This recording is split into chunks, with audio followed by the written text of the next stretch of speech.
Assalamualaikum warahmatullahi wabarakatuh. Alhamdulillah wa syukurillah wa salatu wassalamu ala rasulillah Sayyidina wa maulana Muhammadin ibn Abdullah wa ala alihi wa sahbihi wa mawalah.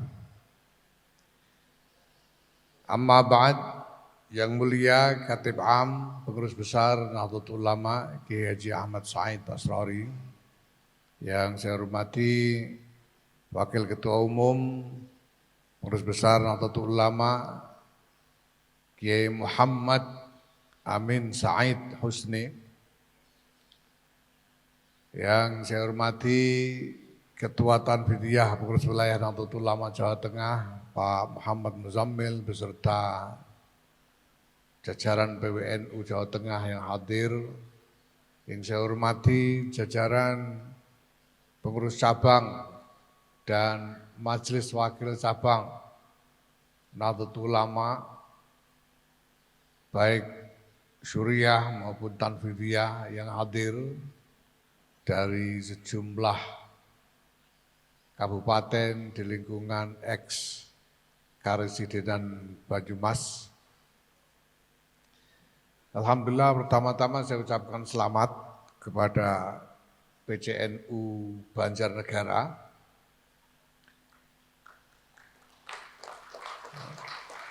atas berhasilnya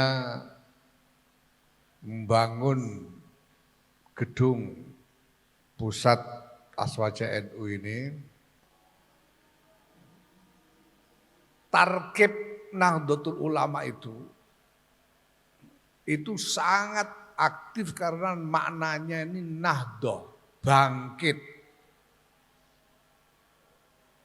Nahdlatul Ulama itu bangkit, ini bukan sekedar sifat. Bukan sekedar sifat yang pasif.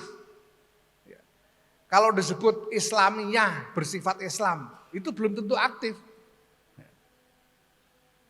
Ya, ini mohon maaf ya, dan lain-lain lah. Kalau disebut misalnya Saidiyah misalnya begitu, itu ya bangsa Said gitu, kira-kira begitu. Tapi belum tentu aktif. Ya.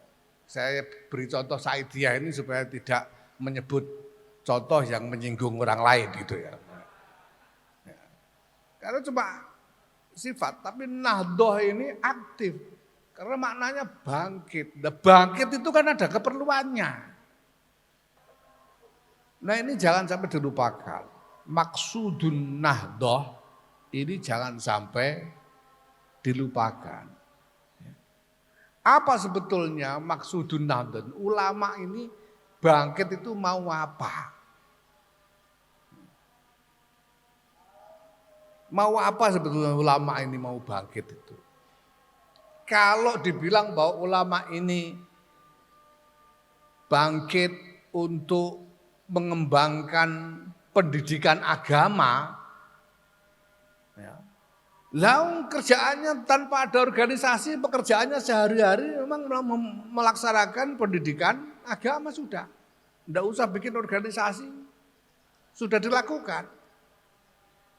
Kalau dikatakan bahwa bangkit itu tujuannya adalah dakwah, lah itu juga sudah dilakukan sehari-hari oleh ulama. Lah apa perlunya mendirikan organisasi yang kemudian diberi nama Nahdlatul Ulama? Ini jangan sampai dilupakan. Ya.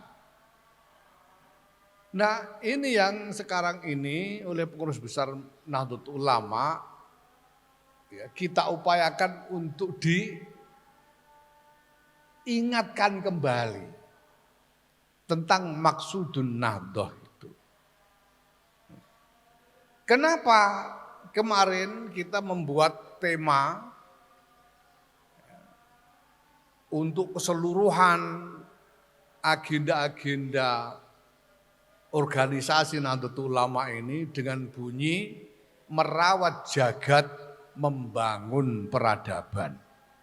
Merawat jagat, membangun peradaban. Saya juga sudah jelaskan bahwa namanya merawat jagat itu artinya ya jagat dalam arti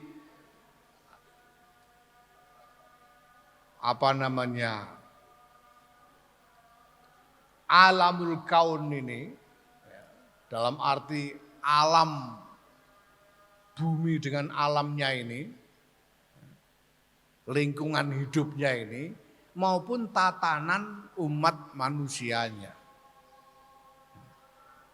Membangun peradaban jelas kita ingin membangun suatu kehidupan bersama dari seluruh masyarakat umat manusia ini yang lebih baik, yang lebih adil untuk semua orang, yang lebih harmonis, lebih membawa maslahat untuk semua orang. Ya. Ini persis inilah maksudun Nahdlatul. Ketika para ulama mendirikan Jam'iyah Nahdlatul Ulama itu memang dengan maksud ingin merawat jagat dan membangun peradaban. Ya. Nah, Bapak Ibu sekalian yang saya hormati, sekarang Nahdlatul Ulama sudah berkembang luar biasa.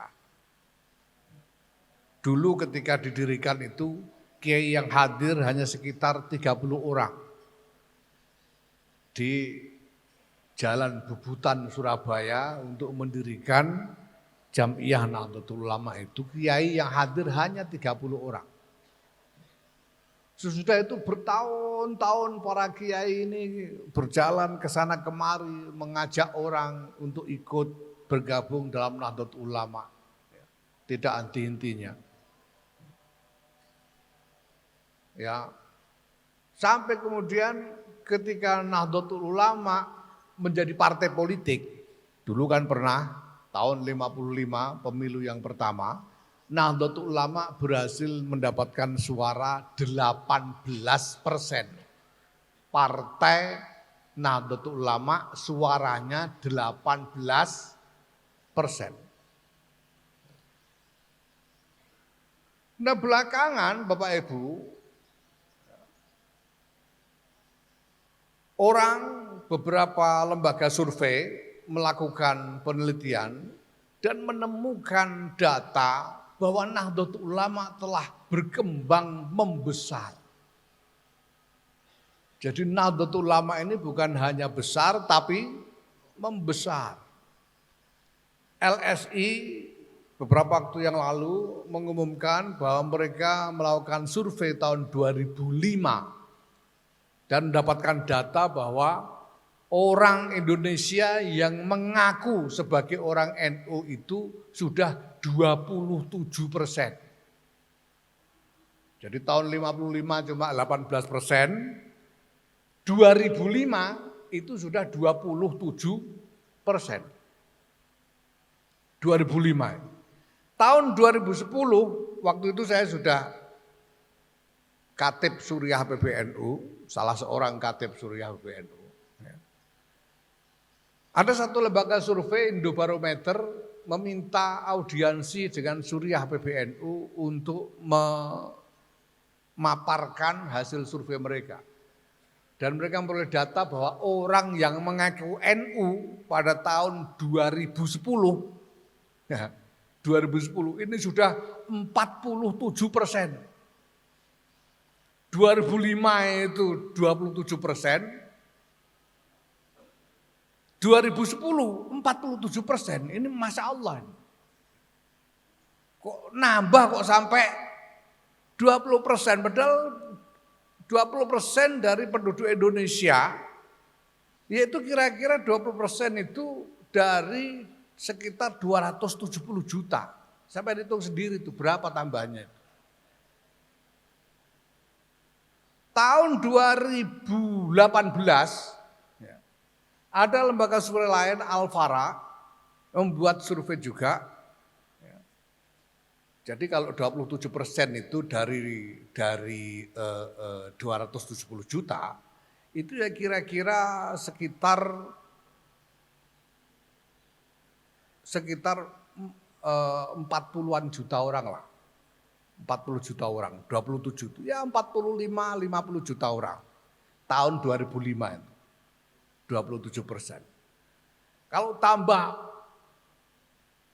menjadi 47% tambah 20%, ya, itu kira-kira ya tambahnya sekitar sekitar 40 juta lagi sudah. 5 tahun kok tambah orang NU, yang aku NU kok bisa tambah 40 juta itu loh. Itu orang dari mana? Yang ngaku NU. Ya.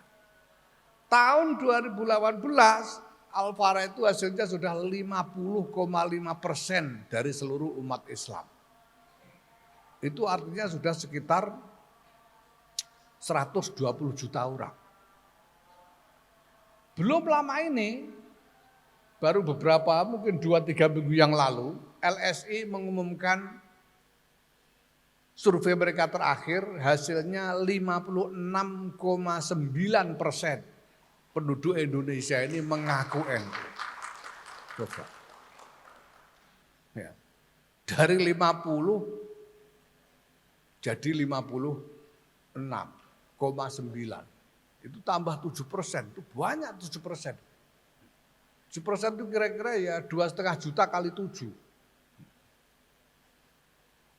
Ya. Nah maka Bapak Ibu sekalian, namanya orang NU sekarang ini Masya Allah, sampean itu sampean tidak bisa lagi membuat stereotip tentang orang NU.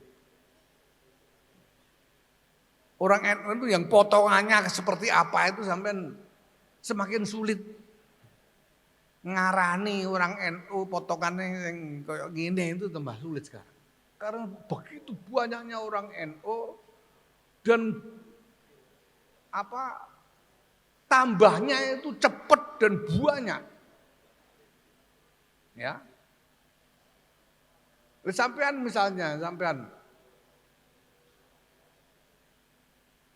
selama sekian lama ini ya, saya kira sampean enggak tahu kalau Menteri Sekretaris Negara itu orang NU. Ya. Sampean selama ini tadi enggak? Kalau Pak Pratikno itu orang NU. Enggak niteni sampean. Padahal dia itu pengurus PWNU Jogja sejak 2010.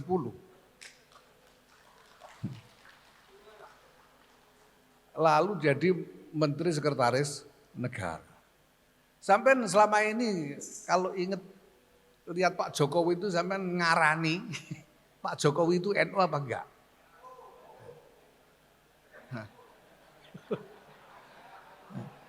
Saya kira muni ora NU ora wani. Selama ini enggak banyak orang yang menganggap Pak Jokowi itu NU, malah nganti ono sing ngarani PKI barang ngono. Lah padahal nyatanya ya NU. Jadi presiden terus menetapkan hari santri sebagai hari nasional. Ya.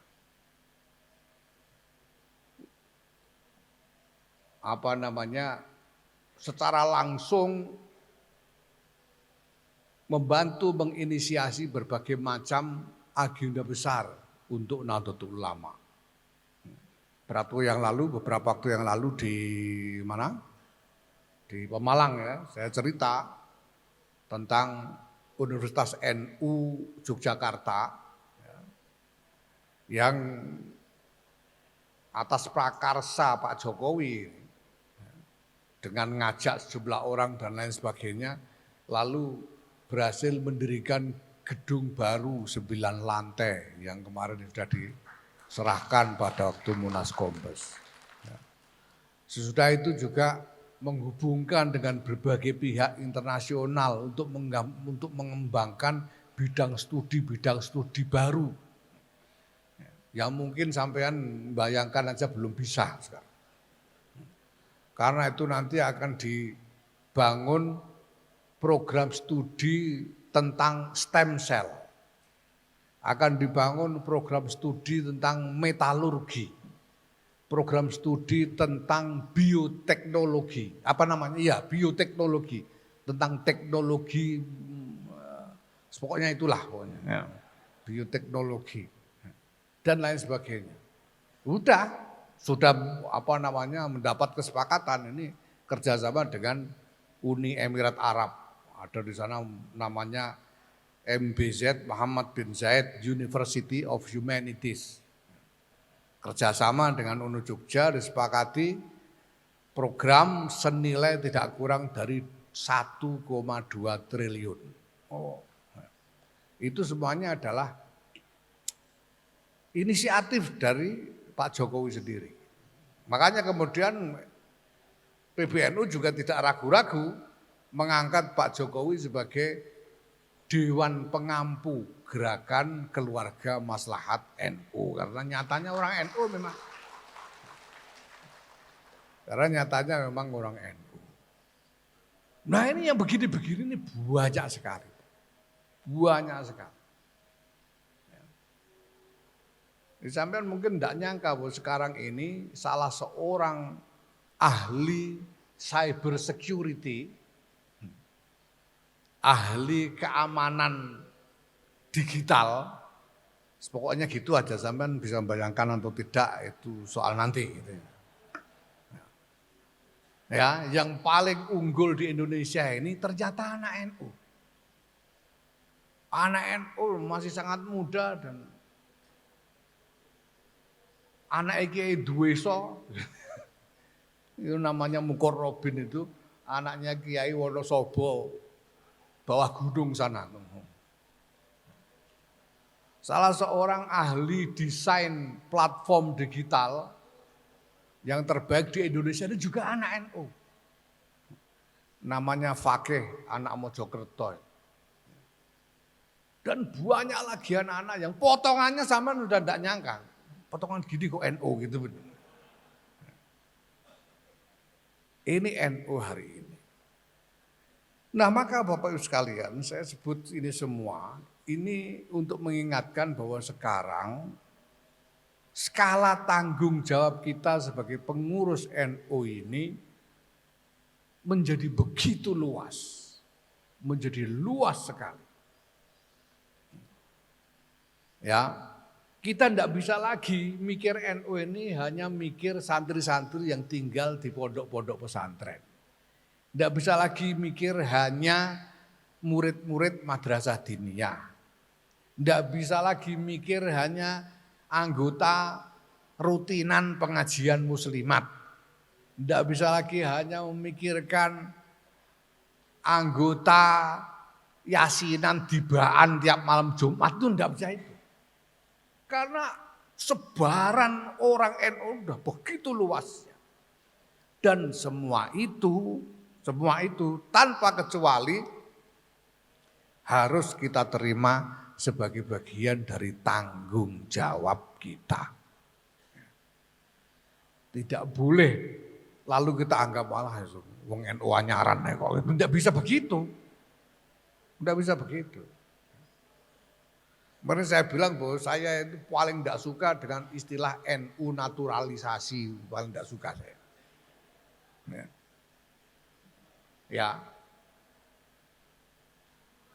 Ya, sing ngomong NU naturalisasi itu mesti gus-gus yang khawatir kehilangan kijing itu mesti. Tidak bisa. Dulu itu yang namanya Sayyidina Khalid bin Walid. Ya, itu masuk Islamnya belakangan. Apa lalu disebut Muslim naturalisasi? Kan ya enggak.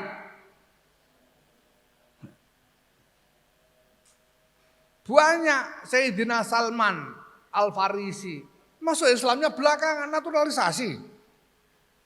Sekian banyak tabiin yang kemudian bersahadat di kemudian hari. Mau disebut natural. Kalau begitu kita semua ini Islam naturalisasi semua. Wong Islamnya belakangan. Nah NU itu juga begitu. Pokoknya kalau sudah merasa NU, ngaku NU, ya NU gitu saja sudah. Ya. Dan harus kita jadikan bagian dari keluarga besar kita jadikan bagian dari tanggung jawab kita. Ya, dan kalau memang punya keunggulan ya ndak usah nunggu lama-lama. Sayyidina Khalid bin Walid itu ndak harus ngaji dulu lama-lama. Tapi karena beliau adalah ahli perang yang unggul, ya langsung jadikan panglima gitu saja. Ya. Jadi kalau ada orang tiba-tiba datang, saya ini juga NU loh Pak. Oh ya, sudah pernah ngaji? Belum Pak, ngaji dulu. Ya tidak usah begitu. Iya, ya kesuwen. Kalau memang ada sesuatu yang bisa dia sumbangkan untuk berkhidmah kepada NU, ya langsung kita minta untuk berkhidmah. Ngojo melok apa-apa sik ngaji sik paling ora 15 tahun. Ayo modar. Enggak bisa begitu. Ya. Ini NU. Karena itu yang terjadi selama ini, makanya bisa berkembang begitu cepat. Ini luar biasa. Saya sendiri masih belum sepenuhnya bisa memahami kenapa NU ini membesar begitu cepat.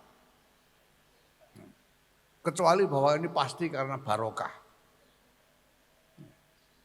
Dan saya curiga ini bukan hasil dari program organisasi. Curiga saya itu. Bukan hasil dari program organisasi. Dari mana curiganya? Ya apa namanya yang saya lihat sebagai gejala selama ini adalah hasil dari khidmahnya kiai-kiai dan hudama NU yang mukhlisin itu. Yang membangkitkan husnuzon orang banyak kepada Nahdlatul Ulama sehingga kemudian orang merasa senang dengan Nahdlatul Ulama, ingin menjadi bagian dari Nahdlatul Ulama. Nah, maka sekarang pertama-tama kita perlu ingat bahwa luasan tanggung jawab kita ini telah membesar sedemikian rupa. Menjadi begitu luasnya. Ya. Nah, maka kita ini dalam setiap hal yang kita kerjakan, itu, kita harus berpikir tentang apa dampaknya, taksirnya itu apa. Ya. Jangan cuma bikin kegiatan karena tombo nganggur.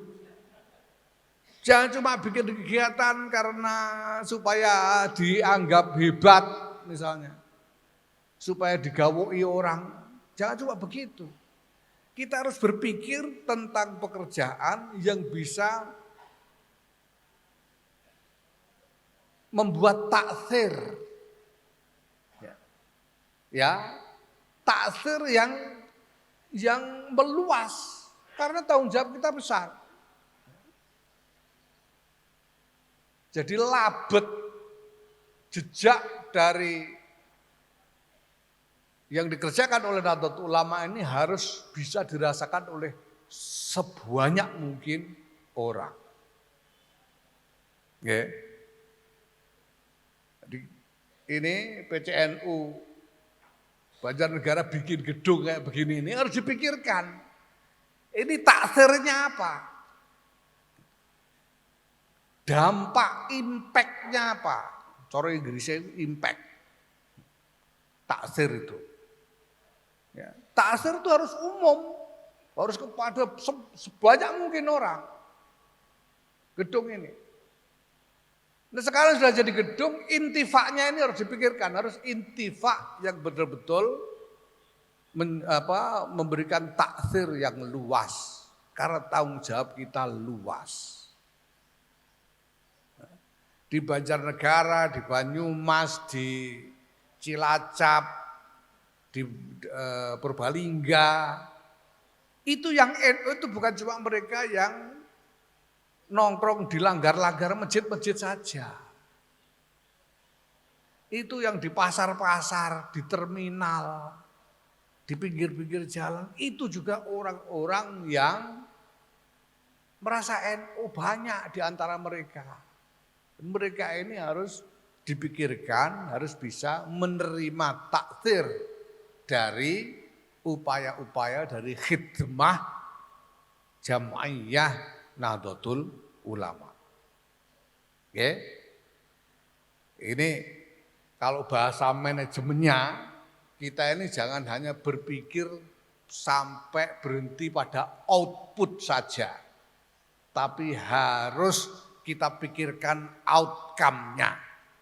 Outcome itu pengaruhnya kepada banyak orang. Oke. Ini yang harus dipikirkan ke depan. Nah, taksir itu harus merupakan taksir yang sesuai dengan maksud Nahdlatul Ulama tadi, dengan maksudun Nahdlah tadi itu. Tidak boleh taksir yang melenceng dari maksudun Nahdlah. Jangan sampai kita membuat tindakan sedemikian rupa yang kemudian dampaknya justru membuat orang-orang yang tadinya sudah NU malah ikut yang lain misalnya. Itu jangan sampai.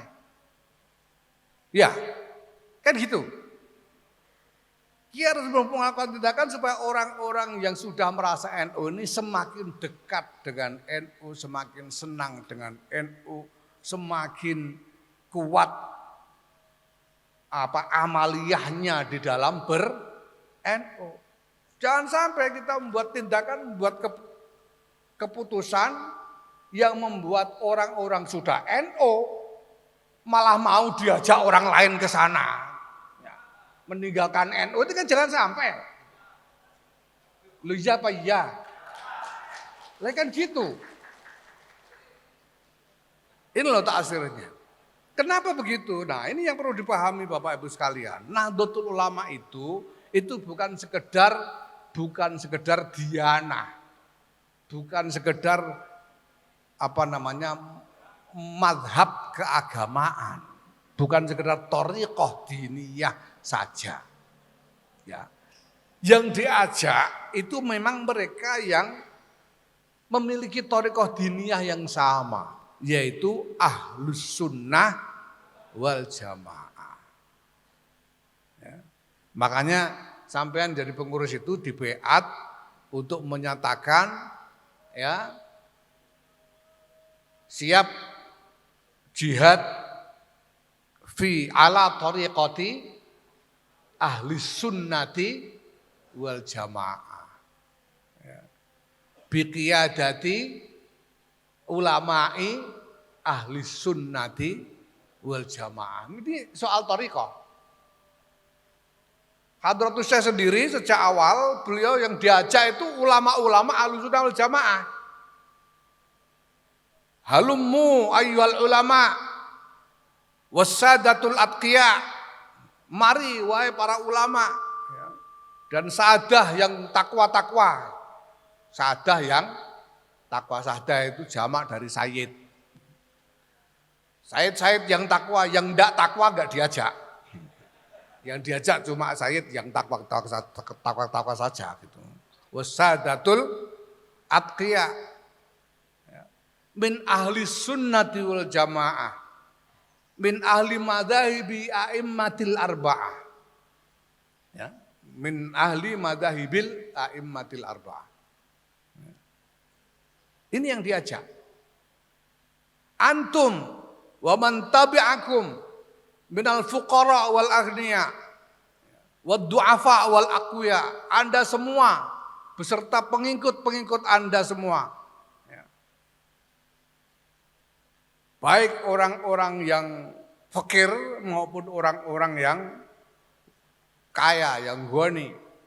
Baik orang-orang yang lemah maupun orang-orang yang kuat. Semua min ahli sunnati wal jamaah yang diajak. Nah tapi ini orang Ahlussunnah wal Jamaah itu kan memang sudah ada.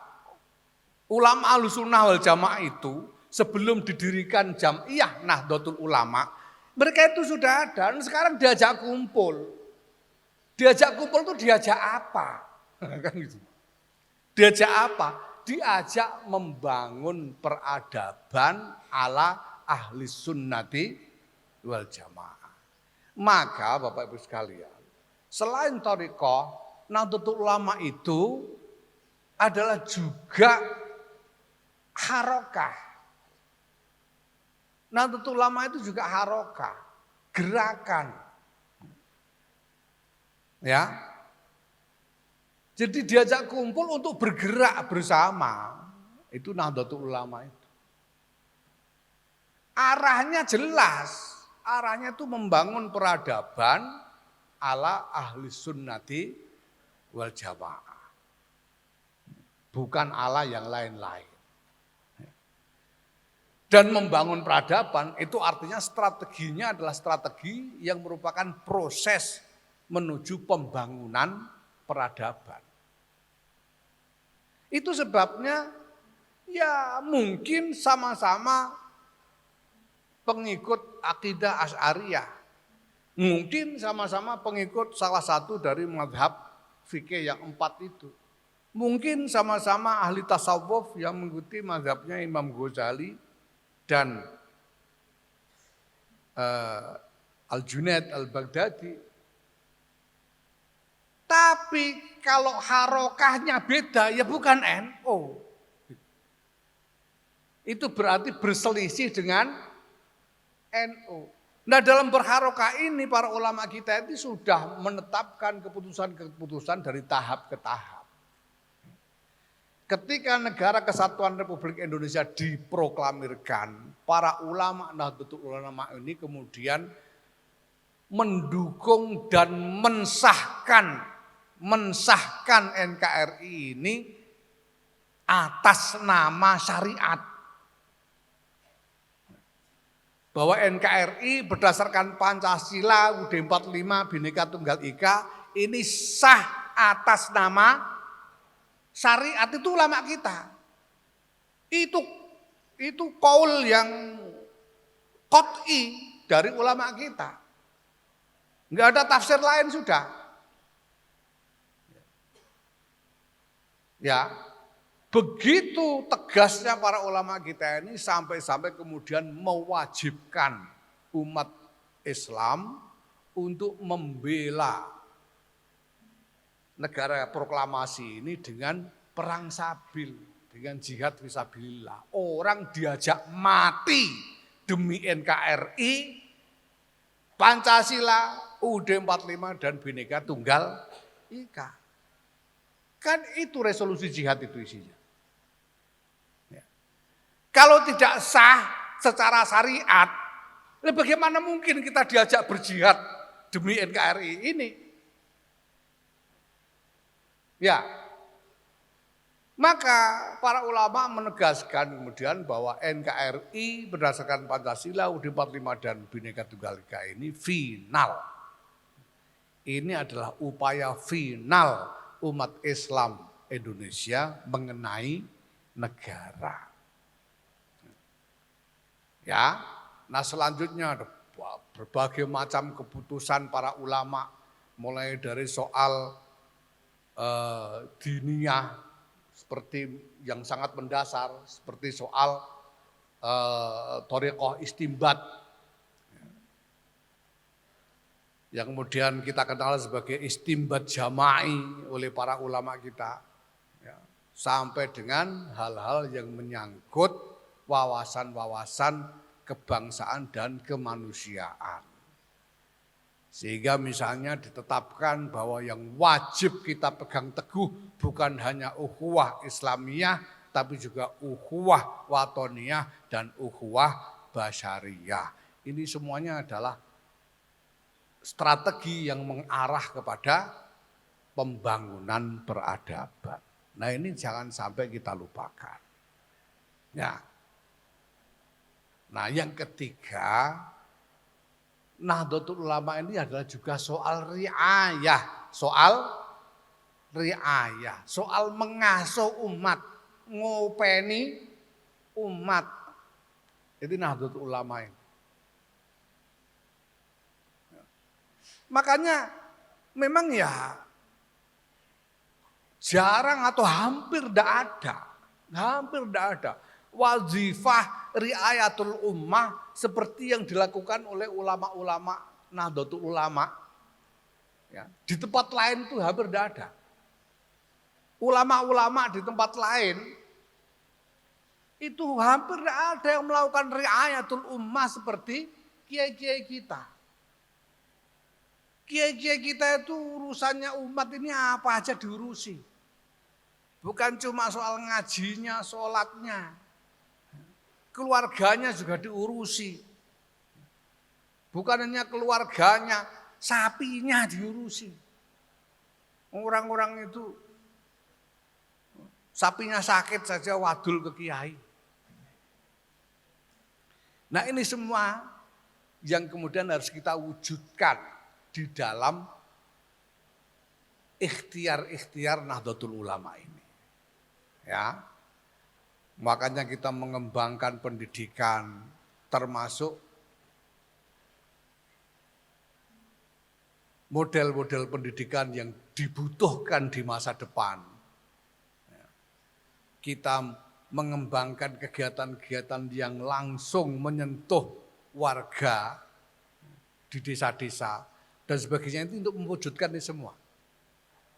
Kita tidak henti-hentinya menegaskan komitmen kepada NKRI, Pancasila, UUD 45 dan Bhinneka Tunggal Ika. Ini semuanya adalah bagian dari wazifah Nahdlatul Ulama untuk memenuhi maksudun Nahdlatul tadi. Ya. Nah sekarang ya dalam ini semua yang saya sampaikan tadi itu secara singkat kemudian kita rumuskan dalam satu kalimat yang kita jadikan tema Munas dan Kombes kemarin, yaitu mendampingi umat memenangi masa depan. Kita harus mendampingi umat-umat nih hajatnya apa saja harus kita perhatikan, kita dampingi, kita ikut mengikhtiarkan pemenuhannya. Ya. Tapi pada saat yang sama kita harus mengembangkan inisiatif-inisiatif yang nantinya akan dibutuhkan di masa depan. Ya. Itu artinya memenangi masa depan. Ya. Maka sekarang ini misalnya di PPNU kita mulai digitalisasi, administrasi kita mulai. Saya perintah pokoknya bikin dulu. Ini karyawan masih banyak yang tidak paham, nanti diajari belakangan. Ya. Pokoknya bikin dulu. Dan target saya nanti Januari Pak Muzamil itu PW dan PC juga harus sudah digitalisasi semua. Ya, sampai enggak usah khawatir walaupun sekarang sampai digitalisasi itu artinya apa enggak tahu misalnya ya. Jangan khawatir nanti diajari. Pokoknya bikin dulu, diajari belakangan. Ya. Saya bilang ini adalah upaya untuk mencegat masa depan. Kita tidak usah nunggu orang-orang siap, cegat dulu. Baru nanti orang-orang diajari supaya bisa. Ini yang sedang kita upayakan dan akan menjadi agenda-agenda utama. Kita melangsungkan gerakan keluarga maslahat NU yang nanti bentuknya berupa kegiatan-kegiatan di desa, melibatkan keluarga-keluarga. Isinya itu ada soal bimbingan keluarga sakinah, ada soal bimbingan keuangan rumah tangga, ada soal bimbingan perkawinan, pranikah untuk pemuda-pemuda, ada soal bantuan belajar untuk anak-anak sekolah, ada soal penanggulangan stunting untuk anak-anak balita, ada soal posyandu untuk berbagai macam masalah kesehatan, hajat kesehatan yang dibutuhkan oleh keluarga itu nanti. Isinya dari gerakan keluarga maslahat NU ini dan itu menjadi kegiatan yang langsung di desa, diikuti oleh keluarga-keluarga di desa. Nah ini semua Bapak Ibu sekalian, ya perlu saya sampaikan supaya kita semua bersiap-siap dan berbenah diri. Termasuk kalau tadi disampaikan oleh Pak Muzamil bahwa PBNU sekarang melakukan verifikasi dan validasi, ini dalam rangka bersiap-siap dan berbenah diri supaya agenda ini, pekerjaan-pekerjaan besar ini betul-betul bisa berjalan baik ke depan. Ya, ini wadifah kita semua. Wadifah kita semua. Ya. Jangan awang-awangan. Awang-awangan itu apa? Jangan was-was mendengar ini. Ya. Karena ini resiko. Salahnya sendiri kok mau jadi pengurus. Ini resiko. Tapi jangan khawatir Pak. NU itu, urusan NU itu tidak ada yang sulit. Urusan NU itu tidak ada yang sulit karena ini janjinya Gusti Allah yang mansus. Inna ma'al usri yusron. Kita itu Gusti Allah tuh kalau ngasih beban itu pasti digampangkan, pasti. Gitu. Sampai pernah tumon ada orang sudah mau sholat kok kesulitan nyari pakaian buat nutup ngurat. Enggak ada. Enggak ada. Wong beban diberikan oleh Gusti Allah. Itu tanggungannya Gusti Allah untuk membuatnya mudah. Udah janji, inna ma'al usri yusran. Fa inna ma'al usri yusran, inna ma'al usri yusran. Enggak ada yang sulit kan? Capek iya. Ya. Capek kan beda. Sulit dengan capek itu beda. Iya toh? Haji itu capek enggak Pak? Capek. Tawaf itu capek. Sa'i lebih capek lagi. Tapi kan gampang Pak. Iya. Gampang tapi capek. Jadi pengurus itu pokoknya modalnya enggak takut capek gitu saja. Kalau sulit enggak mungkin sulit. NU itu kalau memang perlu pasti mudah. Ya. Kalau butuh pasti ada. Gitu. Ya, maka kalau sulit berarti tidak perlu, enggak usah dipikir, enggak perlu.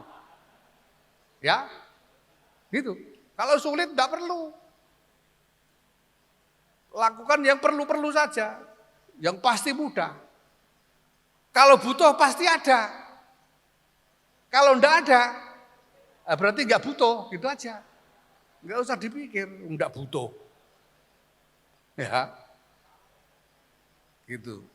Nah, bagaimana supaya semakin banyak yang ada, caranya ya kita harus berpikir sampai ke nalar butuh. NU itu kalau butuh pasti ada. Bukan cuma NU, semua yang ada di muka bumi ini, semua makhluk hidup ini kalau butuh pasti ada. Karena ma min dabbatin fil ardi illa 'alallahi rizquha. Itu rezeki yang ditanggung oleh Gusti. Rezeki yang ditanggung oleh Gusti Allah itu rezeki yang wajib. Rezeki yang wajib, yang sunah-sunah ya pokoknya ya apa kata masyiahnya Allah. Yang bigori hisab tadi itu. Kalau yang wajib itu pasti itu ditanggung ma min dabbatin fil ardi illa 'alallahi rizquha. Maka Bapak Ibu sekalian, kalau kepengin yang sampean inginkan ada, sampean harus menemukan nalar wajibnya. Ya.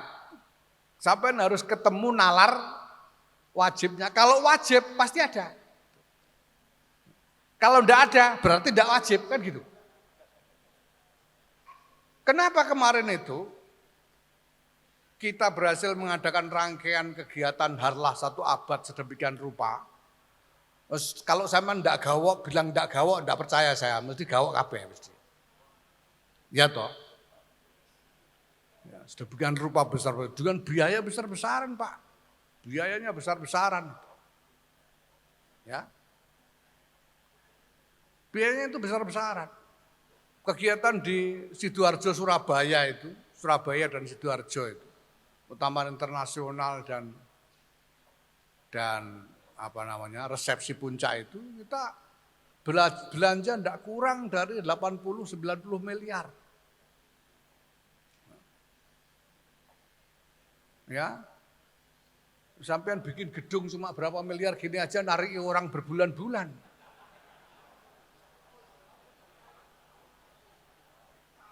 Itu kita garap pekerjaan yang habis 80-90 miliar itu kita garap hanya dalam waktu 1,5 bulan. Dikerjakan hanya dalam waktu 1,5 bulan. Kok bisa? Ya karena wajib Pak.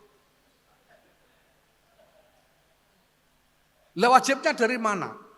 Kalau dilihat asal hukumnya, siapa kemarin ikut datang nggak ke Sidoarjo itu? Paling enggak nonton di YouTube lah ya. Kalau dilihat asal hukumnya, kegiatan begitu-gitu itu hukumnya apa? Itu kiai yang paling enteng, paling ya hukumnya mubah. Nek sing kurang iso muni makruh malah haram, cawe wedok nyanyi bareng. Kiai yang kereng. Ya. Tapi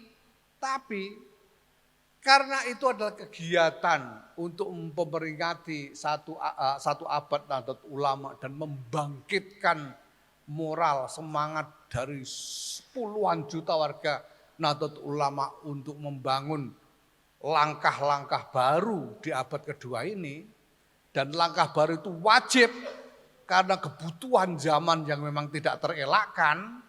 Maka peringatan harlah kemarin jadi wajib. Kenapa? Karena malayatimul wajibu illa bihi, bahwa wajib. Karena jadi wajib ada, gitu caranya. Ya. Nah, ini saya sampaikan karena tempo hari ada MBC yang nanya gimana sih caranya nyari uang gitu. Hanya begitu di Jogja kalau tidak salah. Ini caranya. Kalau sampean ketemu nalar wajibnya, itu jaminan, wajib kok. Wajib masa tidak ada. Gusti Allah mewajibkan kita bertahan hidup, masa enggak ngasih rezeki makanan. Sampean itu kalau masih ditakdir punya umur, enggak usah kerja. Lo malah mangan misalnya. Karena wajib bertahan hidup. Gusti Allah menjamin rezeki. Kalau cuma untuk hidup saja loh ya. Kalau cuma untuk hidup aja pasti ada. Ya. Kecuali ditakdir mati ya piye meneh ya kalau ditakdir mati. Ditakdir hidup wajib ada. Nah ini yang penting kita kembangkan ke depan ketika kita berpikir tentang kegiatan, berpikir tentang program. Asal ketemu nalar wajibnya, ya, jangan khawatir. Ya cuma itu semua harus dengan kejujuran kepada Allah Ta'ala, kan gitu. Gusti Allah itu tidak bisa dihapusi. Ya. Sampean bilang wajib-wajib, kalau nyatanya tidak wajib kan Gusti Allah juga ngerti. Ya toh. Nah kalau ketemu nalar wajibnya pasti ada. Nah, jangan khawatir. Nah sekarang yang penting bagaimana dalam setiap keadaan. Ketika kita hendak menanggapi keadaan itu, mari kita berpikir tentang tujuan didirikannya Jam'iyah Nahdlatul Ulama ini. Jangan sampai kita membuat tindakan yang menyelisihi tujuan didirikannya Jam'iyah Nahdlatul Ulama. Jangan sampai membuat tindakan yang Berpotensi saja, jangan sampai. Berpotensi menciderai haluan Nahdlatul Ulama. Termasuk tadi itu membuat tindakan yang membuat orang NU lalu mau diajak ya, menjauh dari NU, orang lain itu jangan sampai. Nah, PBNU sudah menyiapkan berbagai macam perangkat untuk semua agenda-agenda itu, nanti mungkin bisa ditambahkan keterangannya oleh Khatib Am maupun Wakil Ketua Umum. Ya, mudah-mudahan pertemuan kita dalam kesempatan ini adalah yang ke-6 di Jawa Tengah ini. Ya, PBNU memang mengagendakan pertemuan dengan MBC. Kita sudah mulai, kita selesaikan Jawa Timur kemarin 8 pertemuan. Jawa Tengah ini 6 pertemuan, ini yang terakhir. DIY 1 pertemuan selesai. Sudah ini nanti kita segera melangkah ke Jawa Barat dan seterusnya. Ya, mudah-mudahan dalam satu periode ini PBNU diberi kesempatan untuk bertemu dengan semua MWC di seluruh Indonesia. Amin ya rabbal alamin. Wallahul muwaffiq ila aqwamit thoriq. Wassalamualaikum warahmatullahi wabarakatuh.